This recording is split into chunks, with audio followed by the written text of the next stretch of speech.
Hi, Dr. Reagan Robertson, CCO of Productive Dentist Academy here, and I have a question for you. Are you finding it hard to get your team aligned to your vision, but you know you deserve growth just like everybody else? That's why we've created the PDA Productivity Workshop. For nearly 20 years, PDA workshops have helped dentists just like you align their teams, get control of scheduling, and create productive practices that they love walking into every day. Just imagine how you will feel when you know your schedule is productive, your systems are humming, and your team is aligned to your vision. It's simple, but it's not necessarily easy. We can help. Visit productivedentist.com/workshop. That's productivedentist.com/workshop to secure your seats now. I think if you just look at it, it's pretty intuitive that most DSOs have a little bit harder time with retention than private practices. Private practice can put a little special touch on things and should have a better job with retention, but they've got to invite more people to the party. Welcome to Investment Grade Practices Podcast, where we believe private practice dentists deserve to get the lifestyle today while building an asset for tomorrow. Join your host, Victoria Peterson, to design the practice of your dreams and secure your financial independence. Let's get started. Accounting doesn't matter until it matters, says my next guest, Chris Sands from ProFi 2020, an North American, I think you're beyond US, North American CPA firm. Welcome, Chris. Thank you, Victoria. So glad to be here. It's an honor, and looking forward to some exciting discussions if we can make tax and accounting exciting today. Well, we'll get to this in a minute, but given that you and I are both UGA grads from the University of Georgia, go Dogs, this will be fun. So we got to do the whole thing though. Go Dogs. Sing them. I love it. Football, college football national champions. We have to soak it in once every 40 years. And, we'll just dive into this right now. So I was there when Herschel Walker was the Heisman Trophy winner, and REM was just getting started as a band, and all that kind of cool, groovy time back in the early 80s. You graduated UGA in 2008. There's a 20-year difference in our experiences there. So at the end of the show, we'll tell you the true difference and what it meant to be on campus in 1980s versus the 2000s. But Chris, I want to dive into accounting doesn't matter until it matters. So when does accounting matter? Accounting doesn't matter until there's a significant exchange of money. And that's when it matters. And, that can happen annually. It could be that you got a tax surprise, you grew, you made more money, you had a big tax bill, and all of a sudden the accounting mattered. It was ignored and maybe too late, and then you had that pain point. The other times are when you're typically buying or selling something. And the biggest one for any doctor in their career is when they're selling their practice. So a lot of times accounting gets downplayed and ignored for someone's entire career. And then they get to that point of sale and they're either pleasantly surprised or very disappointed. Mm-hmm. And that's when it really, really matters. And, there's the times too, if you're asking for money, if you're asking lenders for money, whenever there's a significant exchange of money is when it matters. It's almost like your credit score doesn't matter till it matters. Right? It sits quietly correct in the background, and then you get a mortgage and you don't qualify, or that car loan, they charge you 2% more because you can't qualify because of credit score. That's right. I love that. And I've worked with so many clients who have formed partnerships, or they're buying or they're selling, and they go, okay, I'm putting my practice on the market. And that's kind of the old school way of thinking of things, is like listing a house. I'm now putting it on the market, and within 6 to 12 months, I'm wiping my hands of this. I promised myself when I was, one of the practices I bought in Wisconsin, he said, I promised myself when I turned 62, I would no longer own the business. So he started when he was like 61 to look for a buyer. And he got so angry and upset. There were things we needed from him that were holding up the loan. that they just hadn't gotten back. And the date of the closing date was going to fall the date after his birthday. And because he had promised himself 62, I thought he was going to have a coronary. So we talked to him and we talked to the banks and we talked to the closing agent and said, let's close today and let's fund tomorrow. So he got to learn that funding date could be different than closing date. And then I swear he called me every 10 minutes to see if the wire transfer had gone through. I was like, those take time. So you get really funny about money. People get really funny about money. Now, you're not actually a CPA, but you own one of what I think is one of the most progressive CPA firms in the nation. So tell us a little bit about your background and why you love this space. Yeah, I never thought I would be in accounting. They were not my favorite classes in undergraduate school. I also never thought I would be in the line of business line of dentistry. I'm not a dentist. I'm not a CPA, and I've worked in both of those business models. And if you're on this podcast and you're somebody who knows the business of dentistry, I will tell you that the business of accounting is very similar in terms of the makeup. The dentist is just like the CPA. Every dentist has dental assistants. CPAs have tax assistants. And the hygiene department, that's like our bookkeeping and accounting department. Mm-hmm. I look for similarities. I happened to stumble my way into dentistry, and then saw this problem in accounting to create this firm. And then I learned that they're the same exact business model. But my story is that I came out of school with a desire to work with people. I didn't know exactly what I wanted to do. I had a degree in risk management, and that kind of made me analyze businesses. That was part of the workload that we had in undergrad, and got introduced to a dentist early on and asked him it was the first practice he was buying. Asked him if I could come sit in his dental office one day a month and observe and learn, kind of on the side as I was doing a full-time job. And it turned into a 3-year relationship where we grew 600,000 collections to 1.7 million in 4 chairs with one doctor. And then I could tell we were out of space. And he's since grown the enterprise to 3 locations. But during those 3 years, I did everything but the clinical dentistry, and I didn't deal too much with any of the insurance companies. But during that time, I primarily focused on the financials, and I had the relationships with the CPAs, and we had 3 different CPAs in those 3 years because I fired them every year. 2 out of the 3 were dental CPAs, and I learned fairly quickly that they knew accounting and did accounting for a lot of dental practices, but they didn't know the business of dentistry.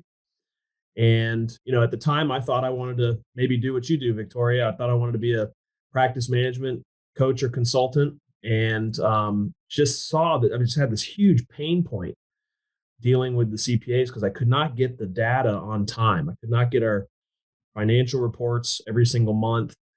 And then I couldn't get any of that business advice. So I learned enough of the, business of dental practice management to be dangerous. And I finally found a CPA one day that spoke my language, shared with him the void that was in the space. And I said, we have to create something that doesn't exist. Yeah. And we wanted to create a firm that, would deliver financials every single month, guaranteed, and that would be proactive in its advice, and that would have, a little bit of coaching involved to explain financials to doctors. I think one of the most common comments that I've received from doctors is that they're scared of the numbers. Mm-hmm. And that's okay to be a dentist and be scared of the numbers. It's not okay to be a business owner and to be scared of the numbers.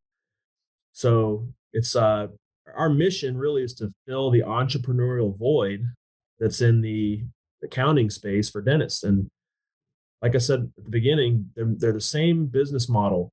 Believe it or not, many CPAs are not great business owners. Oh, I've got a statistic on that.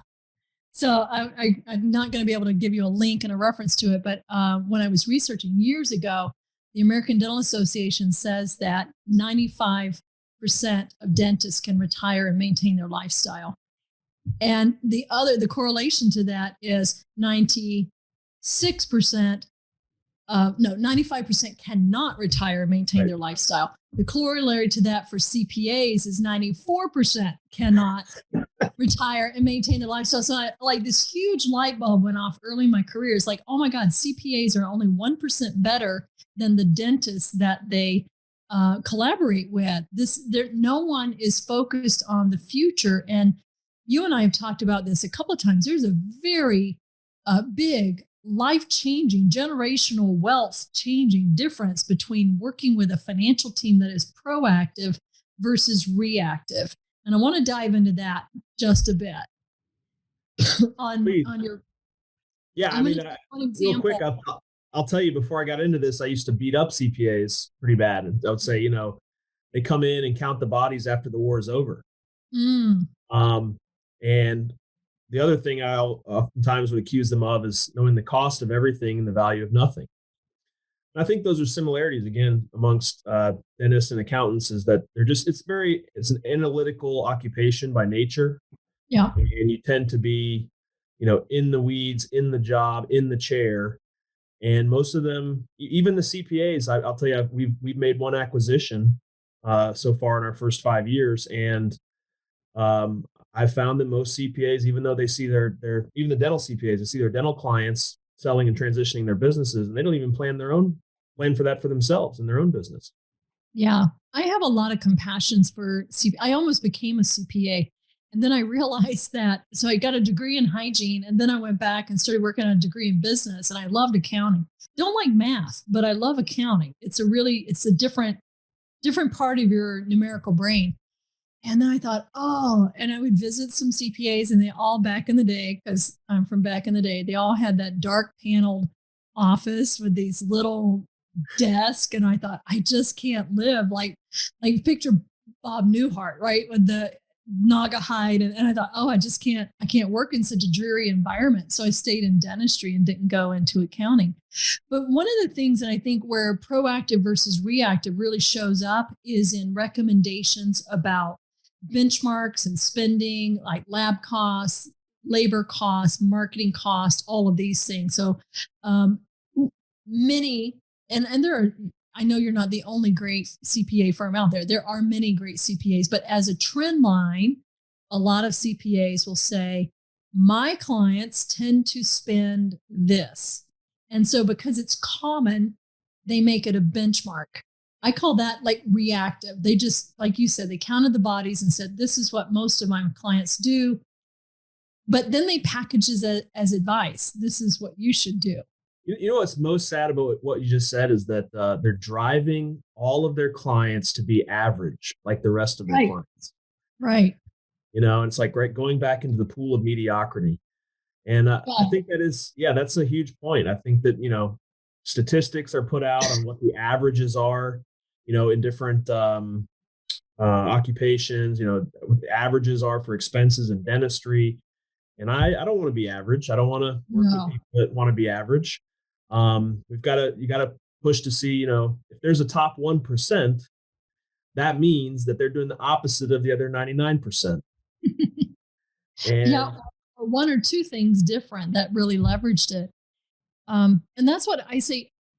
Building an investment grade practice should not be out of the reach of every dentist in America. Like, I'm on a mission for this, and I want to level the playing field for the DSO impact. I think private practice, independent practice is alive and well, will be alive and well 10, 20, 30, 40 years from now. But how do you really gain that discernment on who you surround yourself with? You've got to have a great board of advisors. So when it comes to marketing, average typical dentist spends 1% to 2%, but the typical dentist will never be able to retire and maintain their lifestyle.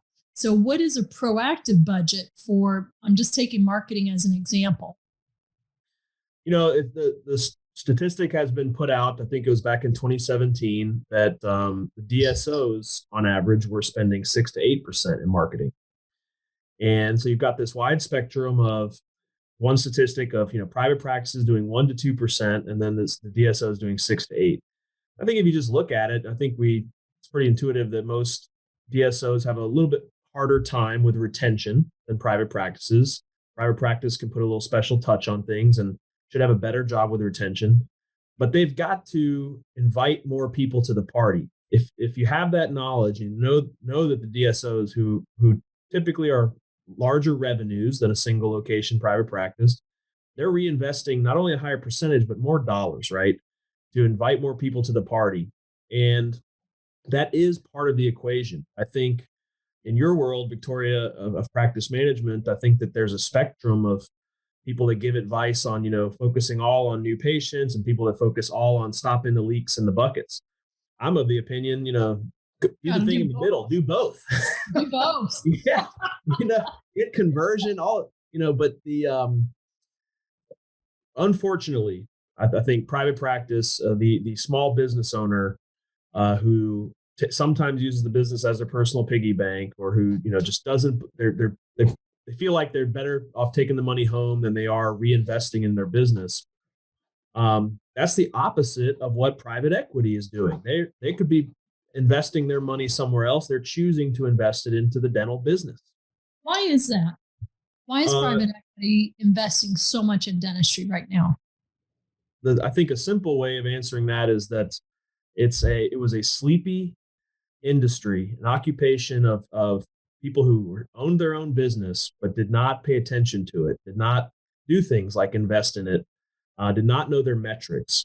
And when you start to learn the metrics of dentistry, it's very consistent and repeatable, redundant. It's recession proof and crisis proof and predictable return. And if you could just get 10% margin or return in a dental practice on your investment, that's and it's consistent like that, that's way better than the stock market that goes up and down. Dentistry is shining right now in a time where the market goes down. But even when the market's high, I mean, I will argue till I lose my breath that the dentistry is a better bet than Wall Street. And if that wasn't so, people with plenty more money than a lot of the doctors out there, they'd be putting their money in the stock market rather than dental practices, but they're not. And Heartland sold to the teachers' retirement system of Canada, 10, 15 years ago. I thought that type of investor is the most conservative investor there is. When teachers' retirement systems invest in something, it's because of steady, predictable returns. Nothing crazy is going to happen when the market goes up or down. So I think there's a lot of validity to what you're saying, but treating it like the business. So give us some pros and cons of what to look for. I know you do what you call do you call it a tax X-ray? Which I love. And so many of our clients have gone through that.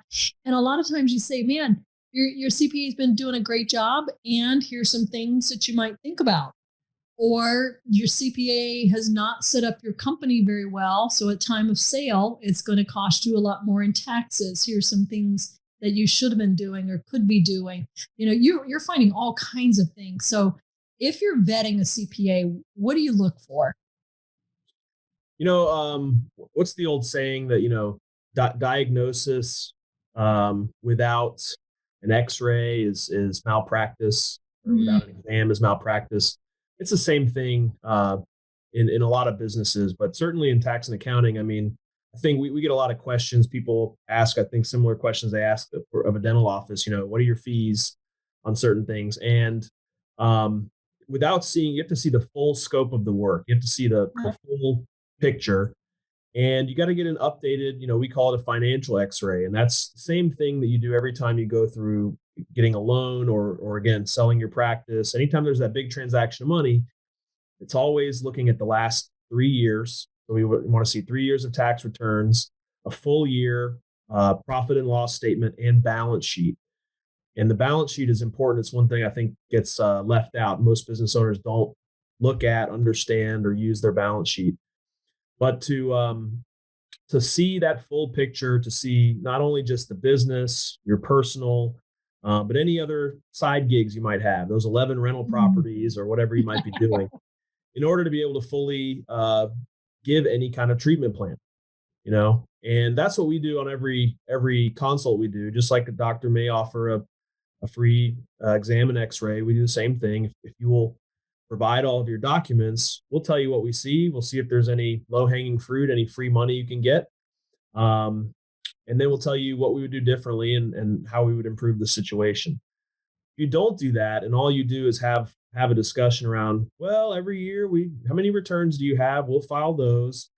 You're getting transactional advice. And I hope that I know that I seek out transformational relationships, and I hope for everyone that's in business that they seek out transformational relationships. But what does that mean? Well, I mean, how is aligning yourself with the CPA going to positively impact your life? Is it just going to report data and file paperwork for you? Or is it going to be something that gives you strategies that could help you, save so much money in taxes one year that you pay off your home mortgage, as an example? Is it going to be someone who is not just a minimalist telling you where you can cut expenses? That's really the easy part. But a lot of times accounting doesn't have a focus on revenue, that certainly doesn't create revenue for you. But is that relationship going to help you interpret and explain your financial picture and give you advice to push you outside of your box, to a new level? There's an important concept. I think that when people are meeting with accountants and interviewing them, a lot of times I get this feeling they're looking for this like magical LLC strategy that they can open up. Like, can I move my money over there and then move it back and move it around? And is that going to save me on taxes? And there's plenty of schemes out there that are used to sell products. But, Victoria, if I was to give like some hard advice to someone in terms of when they're talking about just minimizing taxes, I think it's, the more income you make, the more taxes you pay. Okay. The more assets that you buy, the less taxes you pay. And the government, our IRS code incentivizes you the most when you make big moves to do things that our government views as improving our economy. And that traditionally has to do with businesses, like buying businesses or commercial real estate that house businesses. Mm. And the vast majority, the 99% of people don't own those things. And so they can't participate in those things. And sometimes it takes growing someone and pushing them outside of their box to get them to realize that, hey, if you really have this desire to work hard and to keep more of what you make, pay less in taxes, you're going to have to do more. You can't just sit still. The government wants you to buy assets and they're going to penalize you for earning income. Right. And this took a while for me for this to register as well. And I basically am now in this game myself where, as I am trying to constantly earn more income, I'm then taking that income as much as I can and converting it into assets. They don't have to be hard assets, but I like hard assets that provide passive income, and it all have to be rental income, but I like passive rental income from dental office buildings. Right. I've worked in the dental practice. I don't necessarily want to go into ownership of the dental practice with all the people involved, but I sure would like to own majority of the offices that Heartland pays rent to. Wouldn't that be great? What a steady client. What a steady. And it's like what I'm learning is, first you should do this in your own business. I own the building for our CPA practice, but then I went out and bought a dental office building. And as you start making income, you keep buying. My plan is I'm going to keep buying these dental office buildings. And every time I buy one, it comes with depreciation, right, on that real estate. And that offsets the taxable income from the other building, and some from my business. So it's a constant game of never stop growing. And I think that's another thing, Victoria, that it's something to overcome for people that are early in their careers, sometimes even later in their careers. They like, what if I don't want to grow? What if I just want to sit still? You're That's a never personal sitting choice. still. As that saying, you're either growing or you're dying, right? So, I mean, that's a choice. You can sit still, but you're not going to win at the game. Well, you've just highlighted so many principles that I believe in and that we're teaching doctors as they build investment grade practices. It's about building assets. So the cash flow and the patient base of your practice, that's asset number one. The building's asset number two. Build a comprehensive patient finance portfolio. That's asset number three. Bring in house a lab or do your own printing. You're starting to shift line items on your P&L into. I don't know who told this to me. It was an early mentor. He said, the more times you can flip a coin before it leaves your hands, the richer you'll become. And I thought, oh, what does flipping a coin have to do with anything? So it's like you flip it and you catch it and now you put it back to use. So if I take my revenue from the practice, instead of paying rent, I buy the asset. Now I kept that money, I flipped the coin and I kept the coin. And then I decide I've got open time in my schedule. So I trade that time for patient loan, which I collect interest on. Now I flip that coin again. I took my time and I kept that coin in my hand, and it grows exponentially once you start doing that. So many great things. You brought up also a great point when you said you've got to know how to be organized. So accounting doesn't matter till it matters. And the thing that matters most when it matters is how organized are you? I know one practice I got approved start to finish. Like I met the banker, was funded 9 days later. Now that doesn't happen very often, but I said, I don't like the funding and the offers that I've gotten. I got right up to closure on one practice that I was buying. And in the fine print, they wanted certified financials every year, audited financials every year, not just GAAP financials, but the bank itself needed to audit my financials, and they were going to charge me $5,000 per location. I have 5 locations. So for an extra $25,000 a year, I could get this incredibly low interest rate on my practice loan. And I was like, and I did the math, and it was like ridiculous how much more interest they were charging me through this audit fee. And I don't like things like that. So I immediately went shopping for it. Oh, that might have been the one that I came in a day late. Yeah, PNC Bank was great with me. And I said, what do you need? They told me, and I just opened up my Dropbox, shared them with the box. Everything they needed was there. So within 30 minutes, I had everything they needed. And they looked at that. They looked at me. They interviewed others, and they said, yeah, you're good to go, and filled out the paperwork, and we went. That wasn't the case on the first loan I did, where I'm like, you need what? And so it can take years to get in that shape. Well, and being organized is like an indicator, for a bank of how organized are you going to be to make your payment on time. Yeah. And having that where you like, you're ready to have basically financial nudity to anyone at any time because you have nothing to fear, and that you're you're ready to present your documents in a clean, organized format, that you have a good cash metric on your balance sheet, and that you have cash flow profit at the bottom of your P&L. Lenders are first and foremost cash flow lenders, but they want to see, are you a good financial steward?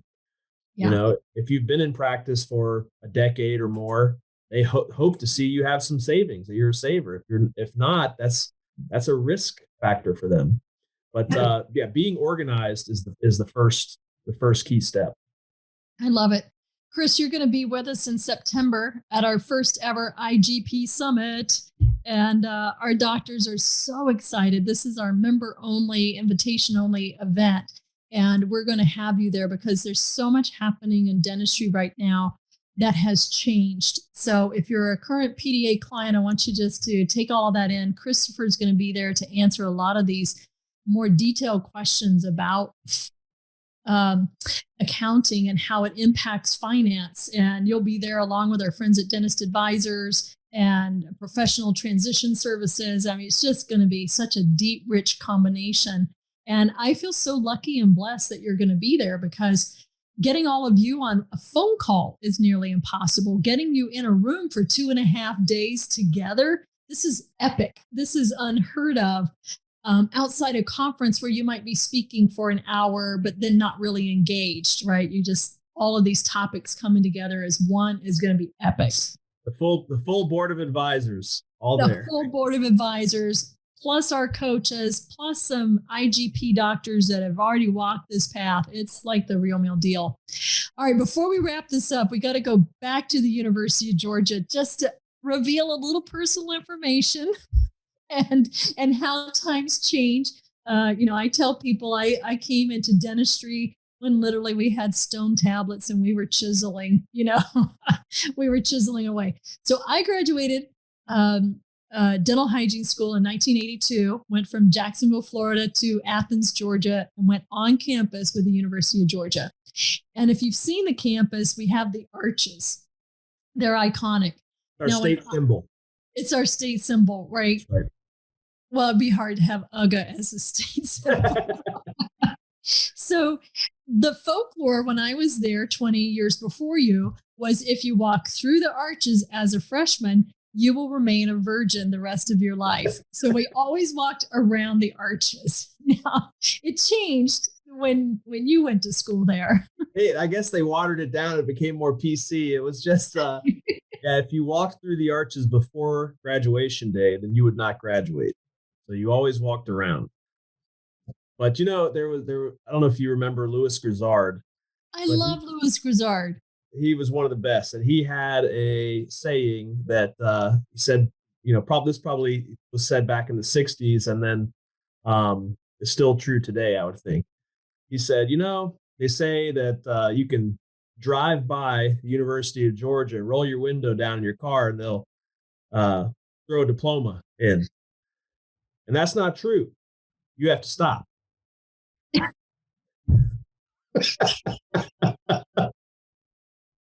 It's so good to be with another Georgia native who kind of gets this. Louis Grizzard. Do you know, interestingly, Louis Grizzard died of an abscessed tooth.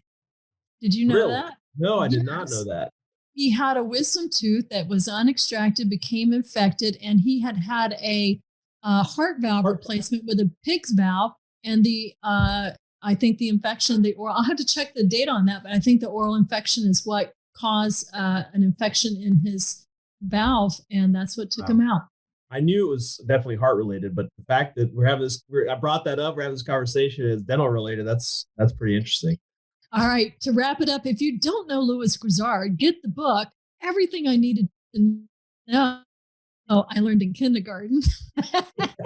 And if you're looking for an amazing, proactive, future-facing CPA firm, please check out ProFi 2020. Chris, you want to give us some contact information?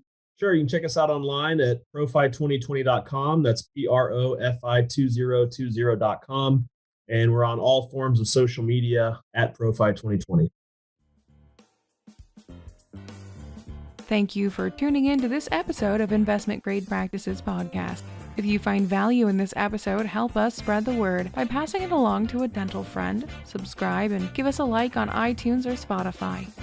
Learn more about building your investment grade practice at productivedentist.com today.